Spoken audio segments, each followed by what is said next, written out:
चेहरा है उसे उजागर कर रही हैं। राजस्थान बॉर्डर पर एक बार फिर से ड्रोन से हमला किया गया है, ये इस वक्त की बड़ी खबर है। बाड़मेर में पाकिस्तानी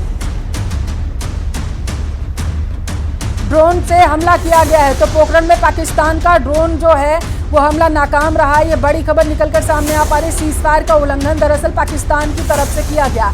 राजस्थान बॉर्डर पर एक बार फिर से सीज फायर का उल्लंघन पाकिस्तान की तरफ से किया गया और यही वजह है कि ब्लैकआउट जो है पूरे जैसलमेर और बाड़मेर में कर दिया गया है और इसी के साथ लगातार सायरन की आवाज़ पूरे इलाके में गूंजती हुई नजर आ रही है। लगातार सायरन से पूरा इलाका जो है वो गूंज रहा है और जो रहवासी लोग हैं, जो आम लोग हैं, वहाँ पर ग्रामीण हैं, उन्हें तुरंत ही घरों में जाने की सलाह प्रशासन की तरफ से दी जा रही है। प्रशासन की तरफ से लगातार अपील की जा रही है कि सुरक्षित स्थानों पर जाएं और किसी भी हालातों में वो अपने घरों से बाहर ना निकले। जैसलमेर और बाड़मेर में लगातार धमाकों की आवाज़ जो है वो सुनाई दे रही है, जिसकी वजह से जो ग्रामीण हैं उनसे कहा जा रहा है कि वो सुरक्षित स्थानों पर ही रहें। देखिए, ये जो तस्वीरें आपको हम दिखा रहे हैं ये लाइव तस्वीरें नहीं हैं, ये आपसे कुछ देर पहले की तस्वीरें हैं और इन तस्वीरों से आप अंदाज़ा लगा सकते हैं। देखिए, ये जो आपको छोटे छोटे जुगनू नुमा ये जो लाइटें नज़र आ रही हैं, रेड कलर की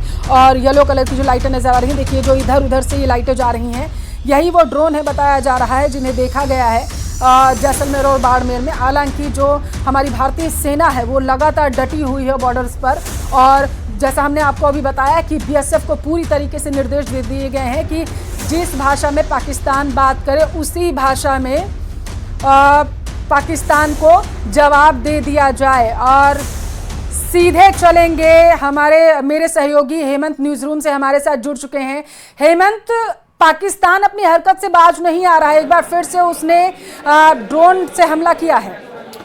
बिल्कुल पल्लवी, और ये जग जाहिर है, हम लगातार इस पर बात भी कर रहे थे। रक्षा विशेषज्ञों की तरफ से भी कहा गया कि पाकिस्तान पर भरोसा नहीं है और इसी वजह से भारत की सरकार की तरफ से, हमारी आर्मी की तरफ से जो बॉर्डर पर जिस तरह की स्थितियां थी उसमें कोई कटौती किसी तरह की नहीं की गई थी। रात में ब्लैकआउट होना था, लेकिन उससे पहले दुश्मन देश की तरफ से बड़ा हमला किया गया, ड्रोन हमला। न केवल पश्चिमी सीमा की अगर हम बात करें, जहां पर जैसलमेर बाड़मेर के इलाके में बालोतरा से लगा करके पोखरण तक तमाम जगहों पर पाकिस्तानी ड्रोन देखे गए हैं और यहां पर यह भी खबर मिल रही है कि पश्चिमी सीमा पर इस तरह के ड्रोन को बीएसएफ की तरफ से, सेना की तरफ से मार गिराया गया है। इतना ही नहीं, जम्मू कश्मीर से लगा करके उधमपुर के इलाके तक पाकिस्तान की तरफ से ड्रोन से हमला किया गया। इस तरह की जानकारियां अभी आ रही है। आधिकारिक तौर पर सेना की ओर से अभी कुछ भी कहा जाना उसका इंतजार है, लेकिन फिर भी हम ये बता दें कि दिल्ली में इस वक्त बैठकों का दौर शुरू हो गया है। प्रधानमंत्री नरेंद्र मोदी खुद महत्वपूर्ण बैठक ले रहे हैं और इस पूरी की पूरी जो हरकत है, पाकिस्तान की कायराना हरकत,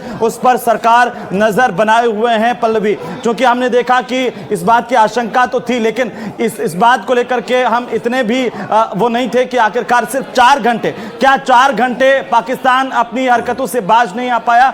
सिर्फ 4 घंटे के भीतर, क्योंकि 5 बजे सीज फायर, जिसमें पाकिस्तान के डिप्टी पीएम की तरफ से ऐलान किया गया था कि यह आंशिक सीज फायर नहीं है, यह पूर्ण सीज फायर है। अमेरिका से बातचीत के बाद, भारत से बातचीत के बाद इस तरह का यह फैसला आया, सबने स्वागत किया, क्योंकि हम युद्ध नहीं चाहते। लेकिन सरकार ने पहले ही कह दिया कि अगर इस तरह की कोई भी आतंकी वारदात भारत पे की जाती है तो यह एक्ट ऑफ वॉर होगा, यह एक्ट ऑफ वॉर होगा। क्या सबसे बड़ा सवाल इस वक्त यह है,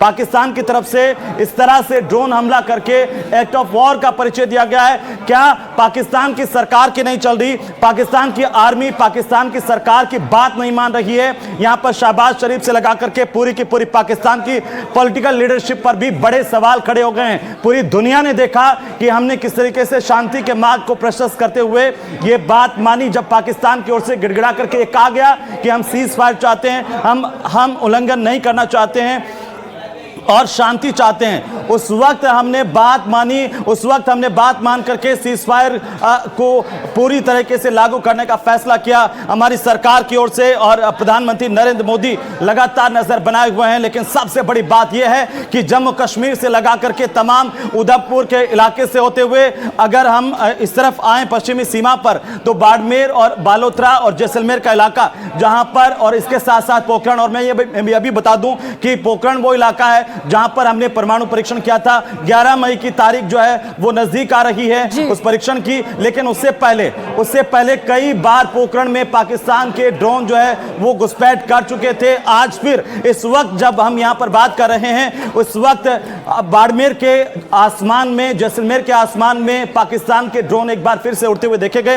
हालांकि इसमें कोई दो राय नहीं है कि हमारी सेनाएं पूरी तरह से सतर्क है, हमारी सेनाएं सजग है और मुंह तोड़ जवाब पाकिस्तान को दिया जा रहा है। इतना ही नहीं, जैसे कि धार्मिक स्थलों को निशाना बनाने की कोशिश पहले की गई थी। आपको याद होगा कि कैसे उरी के सेक्टर में गुरुद्वारे पर अटैक किया गया था, ड्रोन हमला किया गया था। और आज दुर्भाग्य की बात यह है कि पाकिस्तान ने वैष्णो देवी मंदिर की तरफ भी ड्रोन अटैक करने की कोशिश की है। हालांकि इसे भी आइडेंटिफाई करके सेना की तरफ से मार गिराया गया है और लगातार सेना जो है वो नजर बनाए हुए हैं, मुंह तोड़ जवाब दिया जा रहा है। लेकिन सबसे बड़ा सवाल ये कि आखिरकार पाकिस्तान क्या वाकई कभी नहीं सुधर पाएगा? सबसे बड़ा सवाल ये कि आखिर पाकिस्तान की तरफ से सीजफायर की शर्तों का उल्लंघन क्यों किया गया? पिछले 76 साल का इतिहास, जब 5 बार सीजफायर पाकिस्तान के साथ हुआ, 5 बार उसने उल्लंघन किया। यह छठा सीजफायर था 10 मई 2025 का सीजफायर, जिसका उल्लंघन मात्र 4 घंटे में, यह पूरी तरह से इतिहास में याद रखा जाएगा, पूरी दुनिया के सामने है कि मात्र 4 घंटे में पाकिस्तान की तरफ से सीमा पर, एलओसी पर सीजफायर का उल्लंघन किया गया है और इसका कड़ा प्रतिकार भारत की तरफ से किया जाएगा, इसमें कोई दो राय नहीं है। लेकिन फिलहाल इसे लेकर के अभी और खबरें आना बाकी हैं। हम लगातार नजर बनाए हुए हैं कि आखिरकार ऐसा किस वजह से हुआ है, क्योंकि तमाम जगहों से हम देख पा रहे हैं कि इस वक्त खबरें आ रही है कि पाकिस्तान के जो ड्रोन हैं वो सीमा पार करके हमारी सीमा में घुसे। भारत सरकार की तरफ से क्लियर कह दिया गया था कि अगर पाकिस्तान की तरफ से सीजफायर का उल्लंघन किया जाता है या फिर एक बार फिर से ड्रोन से हमला किया जाता है या फिर फायरिंग की जाती है तो इसे सीधे तौर पर युद्ध माना जाएगा। तो क्या मान लिया जाए कि पाकिस्तान जो है वो युद्ध ही चाहता है, वो उसी तरफ पल्लवी हमने इस बात का जिक्र किया है और ये दुर्भाग्य है पाकिस्तान का, ये दुर्भाग्य है कि पाकिस्तान हमारा एक पड़ोसी देश है और ऐसा देश है जो सिर्फ और सिर्फ भाषा समझता है, तो वो प्रेम की भाषा नहीं समझता है। और हमारे राजस्थान में कहा जाता है कि लातू के भूत बातों से नहीं मानते, ये पाकिस्तान पर बिल्कुल सटीक बैठता है। और लगातार हमें इस बात को लेकर के अब उम्मीद थी कि काश ये 76 साल में जो नहीं सुधरा अब सुधर जाएगा, अब इसको समझ में आ गया है, लेकिन ऐसा नहीं हुआ। सीज फायर के मात्र 4 घंटे और 4 घंटे के भीतर एलओसी का न केवल उल्लंघन किया गया बल्कि भारतीय वायु सीमा का भी पाकिस्तान की तरफ से उल्लंघन करते हुए सीज फायर की शर्तों का खुलेआम उल्लंघन करके पूरी दुनिया को ठेंगा दिखाने की कोशिश इस पाकिस्तान ने की है। कई सवाल खड़े हो रहे हैं, हमारी पॉलिटिकल लीडरशिप इस पर लगातार नजर बनाए हुए हैं। जैसे लेकिन हेमंत, ये कैसा चेहरा है पाकिस्तान का? आप जरा सा ये बताने की कोशिश करिए, ये कैसा चेहरा है कि जिसके हमने पाकिस्तान के पीएम का बयान आया वो सुना, वो कह रहे हैं कि पाकिस्तानी सेना जो नहीं मान रही है, वो सीज फायर का उल्लंघन कर रही है, तो पाकिस्तान क्या सेना के इशारों पर चलता है? पल्लवी इसे अंग्रेजी में कहें कि ये डबल स्टैंडर्ड है। हाँ। और अगर हिंदी में इसे देखें तो दोगला चेहरा है, ये काला चेहरा है, ये आतंकवाद का चेहरा है और ये चेहरा है उस जगह का जहां से आतंकवाद को पूरी दुनिया में फैलाया जाता है, न केवल भारत में। जहां से आतंकवादी पैदा होते हैं वो एक बार फिर से पूरी दुनिया के सामने बेनकाब हुआ है और न केवल दुनिया के सामने बल्कि यूएन से लगा करके तमाम राष्ट्र इस वक्त देख रहे हैं कि पाकिस्तान की ये कायराना हरकत थमने का नाम नहीं ले रही है। और हेमंत, हम संवाददाता प्रेमदान हमारे साथ जुड़ चुके हैं, उनका भी रुख कर लेते हैं, सीधे उन्हीं से अपडेट लेंगे कि क्या तस्वीरें वो देख पा रहे हैं। प्रेमदान।